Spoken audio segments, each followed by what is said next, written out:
Argentina y doy la palabra ahora al distinguido representante de los pueblos indígenas de la región sociocultural de América Central, del Sur y el Caribe, señor Elías Corey. Tiene la palabra.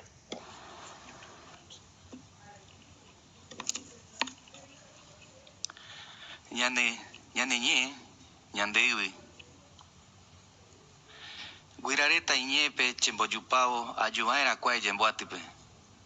Michareta. Los pájaros con su trinar me despidieron. Para venir a esta asamblea, las voces de los niños me acompañaron. Sigue oliendo el quemado de nuestras selvas, las preocupaciones de nuestra tierra y lo que ocurre en ella. Me quiebra la voz. Nuestros ancestros van haciendo camino para nosotros y es nuestro deber marcar el sendero para los que vienen detrás. Somos él ahora. Por eso tenemos que compartir el valor de nuestro idioma y su sabiduría. No nos avergoncemos. Nos complace porque lo seguimos, porque aún vivimos y lo hablamos. Por eso, con mucho respeto, hilaré mis palabras ante ustedes con un saludo desde la fortaleza de nuestras diferencias y con un saludo fraterno y afectuoso ante los pueblos del mundo.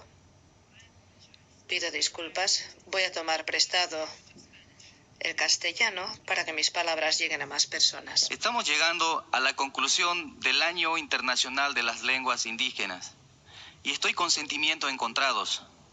Satisfecho por haber cumplido con la responsabilidad de representación y motivado al saber que aún existimos muchos indígenas que amamos nuestro idioma y estamos dispuestos a luchar por él. Y preocupado por una interrogante que tengo. Las y los indígenas hemos aprendido los idiomas hegemónicos, pero ellos, ¿qué han hecho por aprender nuestro idioma?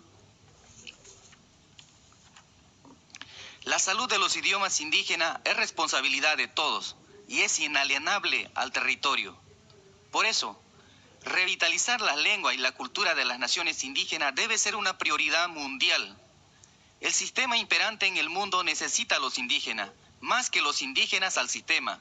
Como dice el tentara David Guaraní, los indios representamos el 5% de la población mundial, pero protegemos al 82% de la biodiversidad del mundo. Que el mundo sepa, no queremos ser inquilinos en nuestra propia casa. Nuestro idioma es nuestro territorio y como tal es un derecho humano. Saludo la declaración del Decenio Internacional de las Lenguas Indígenas. Las normativas por sí solas son inertes. Por eso, hago un llamado a los estados a que tomen en serio esta declaración, que inviertan los recursos necesarios. De igual forma, a las instituciones públicas y privadas que apoyan a los idiomas indígenas, pedirles que no dejen ser nosotros y que su rol sea acompañar nuestro caminar. Saludo la iniciativa de creación del Instituto Iberoamericano de Lenguas Indígenas, proceso impulsado por los estados de Iberoamérica, la FILAT, OEI y el CEGIP. Más allá del nombre, en tiempo corto podríamos llamarlo de Labia Yala o Tentareta Imbae. Es una acción importante que ayudará a promover políticas públicas de revitalización lingüística y cultural de las naciones indígenas. A la postre, estamos viviendo en tiempo de ciberespacio y donde la realidad virtual ya es parte de nuestra cotidianidad, siendo el idioma un elemento central.